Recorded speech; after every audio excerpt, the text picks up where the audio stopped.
এটা কি এটা কি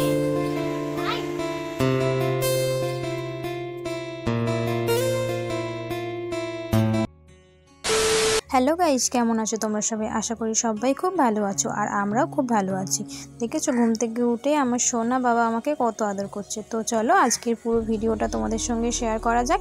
আজ হচ্ছে সানডে, আজ আমার বরমশাইয়ের ছুটি আছে, তো ভাবলাম আজকে সারাদিন কি করলাম তোমাদের সঙ্গে বড় ভিডিওর সঙ্গে আজকের আমি শেয়ার করি।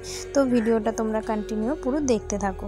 তো ব্রাশ হাতে নিয়ে বাইরে চলে এলাম, তারপরে ব্রাশ ট্রাশ করে মুখ টুক ধুয়ে ফ্রেশ হয়ে গেছি একদম। তো তারপরে রান্নাঘরে চলে এলাম। এই যে রান্নাঘরে ঢুকলাম, এবার মানে রাত পর্যন্ত রান্নাঘরেই চলবে।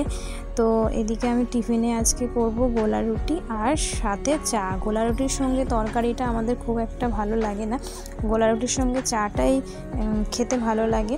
তো এদিকে একে একে গোলা রুটিগুলো করাও হয়ে গেছে, আর ওইদিকে আমার বাবাইয়ের মুখ ধুয়ে চলে এলাম, মুখটা ধুয়ে দিয়েছি। আর এদিকে চাও হয়ে গেছে, আর আমার সোনা বাবা দেখো পুতুলের সঙ্গে কথা বলছে। স্কুল ছুটি, পড়া ছুটি, পড়া ছুটি। বাবাইকে বলছিলাম, বাবাই আজকে স্কুল পড়া দুটোই ছুটি। আর ওকে বলছিলাম ওটা কে তোর, ও বলছিল ভাই। তো যাই হোক, এদিকে ও টিভিও চালিয়ে দিয়েছি, টিভিতে ও ভীম হচ্ছিলো, আর ও ভীম দেখতে খুবই ভালোবাসে, আর কার্টুনের মধ্যেও ভীমটাই বেশি দেখে। আর ও খাবার স্টার্ট করে দিয়েছে কার্টুন দেখতে দেখতে। আর এদিকে আমিও চায়ের সাথে গোলা রুটি চুবিয়ে চুবিয়ে, খুবই ভালো লাগছিলো খেতে। আর আমরা বেশিরভাগ চায়ের সাথে গোলা রুটি, পরোটা এইসব খেতে ভালোবাসি। আর তোমরা কারা কারা গোলা রুটির সঙ্গে চা খেতে ভালোবাসো প্লিজ কমেন্ট করো। আর এদিকে তারপরে খাওয়া দাওয়া কমপ্লিট করে এদিকে বিছানাটাও প্রথমে গুছিয়ে নিলাম, বিছানা তুলে নিলাম। আর তারপরে একে একে ঘরদোর পরিষ্কার করে ঝাঁটটার দিয়ে ফেনেল দিয়ে ঘরটর মুছে নিলাম। আর এদিকে সোফাটাও একটু ঝেড়ে নিলাম।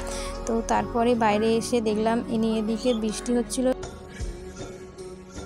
আর বাইরে ঝিরঝির করে বৃষ্টি হচ্ছিল। আর সেই সুযোগে আমার বাবাই তো বৃষ্টিতে ভিজছিল, আর অতিরিক্ত জল ঘাটে। আর কাজ হয়ে গেলেও আমার একটার পর একটা কাজ বাড়িয়েই যায়, মানে বাচ্চা কাচ্চা ঘরে থাকলে তো তোমরা জানোই কি বিরক্ত করে। তো এদিকে আমার ঘরদোর মুছে, ঘরদোর পরিষ্কার করে, জামা কাপড় কাচা, বাসন মাজা সবই হয়ে গেছে। আর এদিকে তারপরে ঘরে চলে এলাম। এসে আমার বরমশাই চিকেন নিয়ে এসেছিলো, সেইটাই ধুয়ে নিলাম। আর সাথে কিছু ঠ্যাং নিয়ে এসেছিলো, সেইগুলো ছাড়াতে হবে। আর ঠ্যাং ছাড়াতে কী যে বিরক্ত লাগে গাইস, কি বলবো। আর এদিকে আমি ভাত বসিয়ে দিয়েছি, আর একে একে সবজিগুলো কেটে নিলাম, যেহেতু আজকে মাংস হবে, আর মাংস আর ঠ্যাং একসাথেই করব। আর আজকের আদা রসুন শিলে বাটার একদমই টাইম নেই, কারণ এখনই 12:30 বেজে গেছে।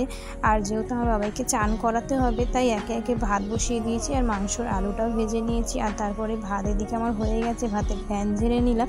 আর তারপরে এদিকে মাংস সমস্ত কেটে কুটে চাপিয়ে দিয়েছি, মশলা দিয়ে মাংস হয়ে গেছে আমার ওদিকে। আর এদিকে সাথে একটু উচ্ছে আলু ভেজে নিলাম। আর তারপরে বাইরে বৃষ্টি হচ্ছিল, সেই সুযোগে বৃষ্টিতে ভিজে চান টান করে নিলাম। আর চান টান করে খাওয়া দাওয়া কমপ্লিট করে দুপুরে ঘুমিয়ে পড়লাম। ঘুম মানে ওই সারাদিন একটু ফোনটা দেখলাম। তো তারপরে ঘুম থেকে উঠে বিকেলবেলা বাবুকে নিয়ে ভাবলাম একটু পার্ক থেকে ঘুরে আসি। তো কোন পার্কে এলাম তোমরা দেখো, এটা হচ্ছে আমাদের বাড়ির সামনেই, মানে বাড়ির সামনে বলাটা ভুল, অনেকটাই দূর, ল্যান্ডের মাঠ। তো সেই পার্কে এলাম বিকেলে। তো ওকে প্রত্যেক শনি রোববার করে নিয়ে আসি। তো আজকে সারাদিনের ভিডিও তোমাদের কেমন লাগলো অবশ্যই একটু কমেন্ট করো। আর আমার পুরো ভিডিওটা দেখার জন্য অসংখ্য ধন্যবাদ। আর লাইক করে আমার চ্যানেলটা সাবস্ক্রাইব করো। টাটা।